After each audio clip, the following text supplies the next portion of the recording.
Tiwala kay LA, Magnolia Hotshots. Konting oras na lang bago pumutok ang sistema ni LA Tenorio. Mga ka-hoops, kapag legendary point guard ang coach mo, automatic ba na panalo agad? Para sa Magnolia Hotshots, ang sagot, hindi pa, pero parating na. Natapos ang unang conference ng Magnolia sa ilalim ni LA Tenorio sa quarterfinals ng PBA Philippine Cup. Hindi ito ang ending na inaasahan ng fans, pero para sa loob ng team, lalo na sa mga batang hotshots, parte pa lang ito ng proseso. Isa sa pinakamalinaw na boses, walang iba kundi si Xavier Lucero. Ayon kay Lucero, kailangan daw talagang mag-adjust ang lahat sa bagong sistema ni LA Tenorio. Sabi niya, bagong system ang inilagay ni coach, naniniwago pa lang.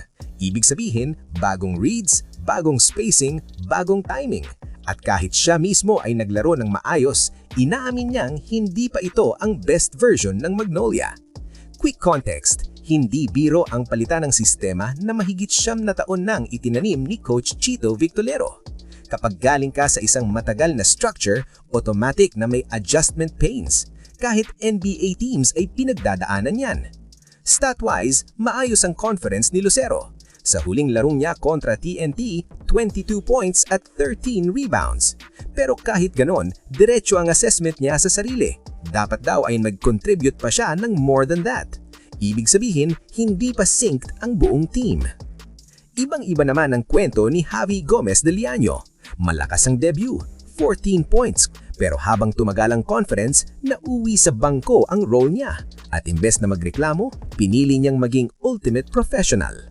Sa PBA, lalo na sa teams na may bagong sistema, hindi agad-agad pantay ang roles. May mga kailangang magsakripisyo muna para gumana ang kabuuan. Iyan ang maturity test ng isang player. Para kina Lucero at Gomez de Liaño, iisa ang mensahe. Kailangan ng oras. Hindi nila kinukwestiyon ng sistema ni LA Tenorio. Ang goal ay makasabay at mag-fit dito. At kung mag-click ang chemistry, posibleng ibang Magnolia ang makita natin sa susunod na conference. Mga ka-hoops, naniniwala ba kayo na matter of time lang bago pumutok ang Magnolia sa ilalim ni LA Tenorio? Tama ba ang pasensya ng management? At sino ang mas makikinabang sa sistema ni LA Tenorio? Ang mga bata o ang veterano? Comment nyo dyan! Huwag kalimutang i-like, mag-subscribe at i-ring ang bell para sa PBA breakdowns, player stories at real talk basketball analysis. Better late than never, mga ka-hoops!